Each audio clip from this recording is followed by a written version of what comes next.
Iran পৃথিবীর চতুর্থ the largest, এটা হলো পাওয়ার সেন্টার হয়ে যাবে। আমেরিকা, রাশিয়া, চায়নার পরে Iran will become the fourth largest power centre. কারণটা হলো যে এমনিতেই middle east strategically, global strategically খুব ইম্পর্টেন্ট, এবং ইরানের যে জিওগ্রাফিক্যাল যে পজিশন এবং আছে, যে এটা খুব ইরান হলো চতুর্থ লার্জেস্ট পাওয়ার সেন্টার হয়ে যাবে। এই যে পিস টক অথবা নেগোসিয়েশনের যে কথাবার্তা চলছে, আমার ধারণা, আমি 80% শিওর যে এখন ইরান বসবে না।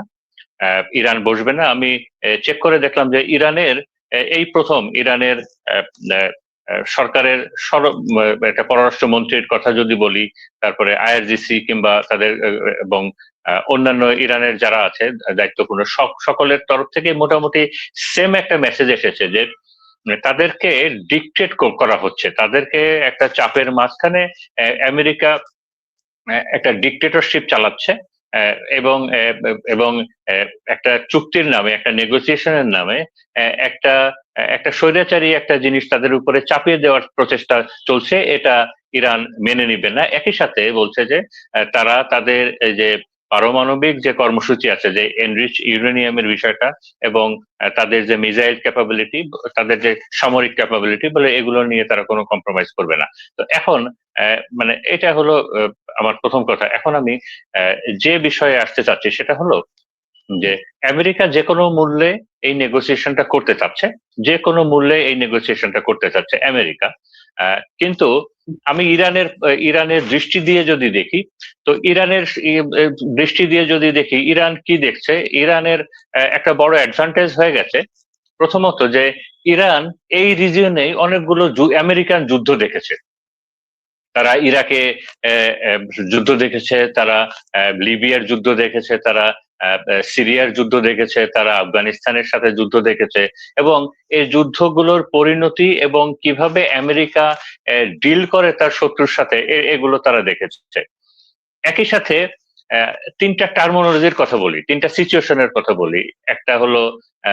একটা হলো জাপানের সিচুয়েশন সেকেন্ড ওয়ার্ল্ড ওয়ারের পরে, একটা হলো লিবিয়া, আর একটা হলো এটাকে অনেকে রিগান ফরম্যাট বলে, রিগান টেকনিক বলে আর কি।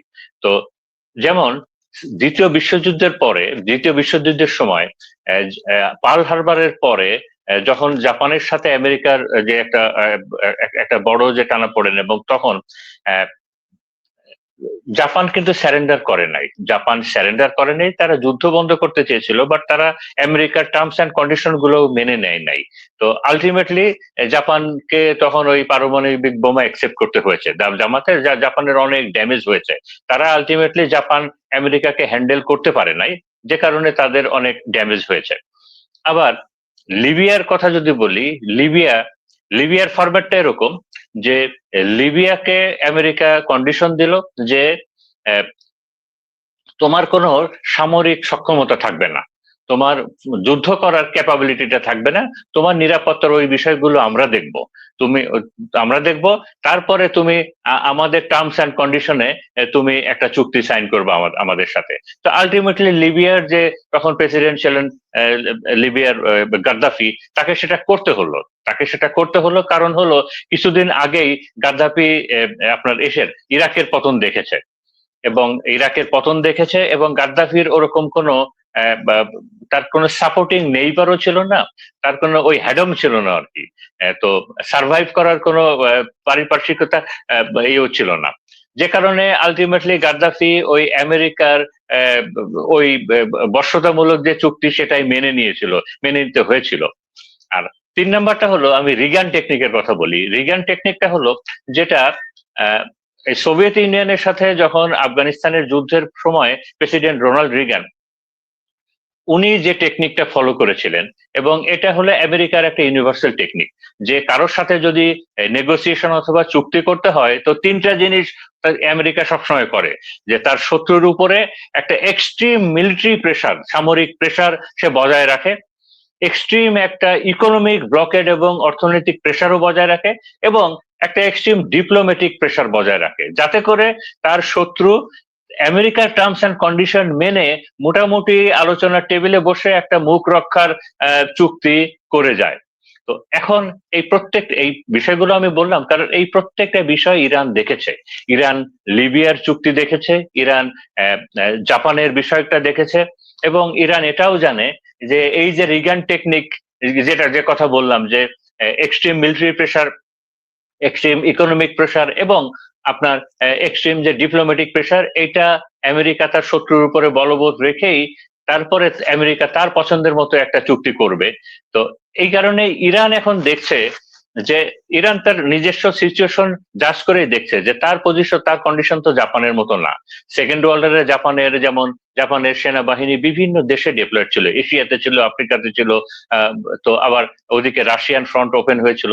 তো তারা দেখছে যে না, আমার ইরানের অবস্থা তো এরকম না, ইরানের অবস্থা অনেক ভালো, অনেক কনসিলিটেটেড, এবং একই সাথে লিবিয়ার মতো খারাপ অবস্থাও না, যা যে এক্সটার্নাল কিংবা ইন্টারনাল যথেষ্ট সাপোর্ট ইরানের আছে। ইরান যত ধরনের ব্লকেট দেওয়া আছে, ইরান অনেক দূর পর্যন্ত সার্ভাইভ করতে পারবে। তার পাশে রাশিয়া, চীন এবং অনেক কিছু আছে।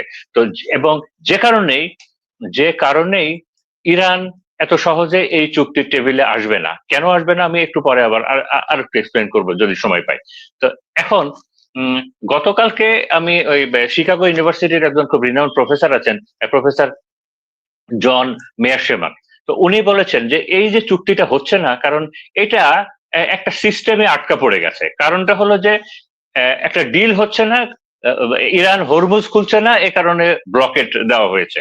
তো এই ব্লকেট এবং হরমুজ বিষয়টা মুখোমুখি হয়ে গেছে। তো উনি বলছেন যে এই পুরা বিষয়টা একটা লুপের ভিতরে পড়ে গেছে, একটা স্ট্রাকচারাল একটা ট্র্যাপের ভিতরে পড়ে গেছে। এটা কিরকম যে ইরান তার হরমুজ খুলছে না, যেহেতু ইরান হরমুজ খুলছে না, এ কারণে ইউএসএ তার ওই ব্লকেট উঠাবে না। যে হ্যাঁ, তো আর ব্লকেট না উঠালে ইরান আলোচনার টেবিলে আসবে না। তো যেহেতু ব্লকেট না আবার হরমুজটা না খুললে আমেরিকা তার ব্লকেটটা উঠাবে না। আমেরিকা ব্লকেট তখনই উঠাবে যখন আমেরিকা নিশ্চিত হয় যে একটা চুক্তি, আমেরিকার পছন্দ মতো একটা ডিল টেবিলে সাইন হবে। ওই ডিলটা আবার ততক্ষণ পর্যন্ত আপনার ফাইনালাইজ হবে না যতক্ষণ না ওই যে মানে ইউরেনিয়াম, এনরিচড ইউরেনিয়ামের যে আনরিজলভ ইস্যু যেটা আছে, ওই কোশ্চেনটা যতক্ষণ না সলভ হচ্ছে ততক্ষণ এই ডিলটা সাইন হবে না। আবার ওই ওই আনসলভ যেটা ইউরেনিয়ামের যে বিষয়টা, এই ইউরেনিয়ামের এই বিষয়টাও সলভ হবে না। কারণ হলো ইসরায়েলি গভর্নমেন্ট এবং নেতানিয়াহু গভর্নমেন্ট এবং ইসরায়েলি যে লবি, তারা ট্রাম্পের উপরে এক্সট্রিম প্রেসার দিয়ে যাচ্ছে, জিরো টলারেন্স। এই ইউরেনিয়ামের ব্যাপারে হলো তাদের, ইসরায়েলের হলো জিরো টলারেন্স, এবং ট্রাম্প যেন এটা একসেপ্ট করে। তো তার মানে পুরো বিষয়টা একটা লুপের মতো হয়ে গেছে যে হরমুজ খুলছে না বলে রকেট তুলছে না কারণ একটা ব্লকেট তুলবে না, কারণ পছন্দের মতো ডিল না হলে আমেরিকা ব্লকেটটা তুলবে না। ডিল হচ্ছে না কারণ ওই ইউরেনিয়ামের ওই বিষয়টা রিজলভ হচ্ছে না।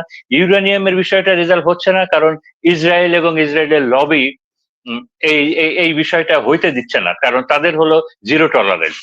এক্ষেত্রে আবার একটা পয়েন্টও, আবার একটা বিষয়ও, এই বিষয়টাও সামনে এসেছে, কিন্তু এই বিষয়টা মিডিয়াতে ওইভাবে আসছে না।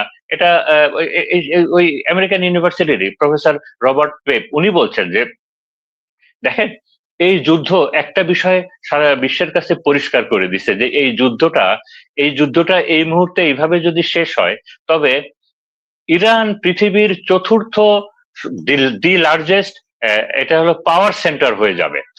আমেরিকা, রাশিয়া, চায়নার পরে Iran will become the fourth largest power centre.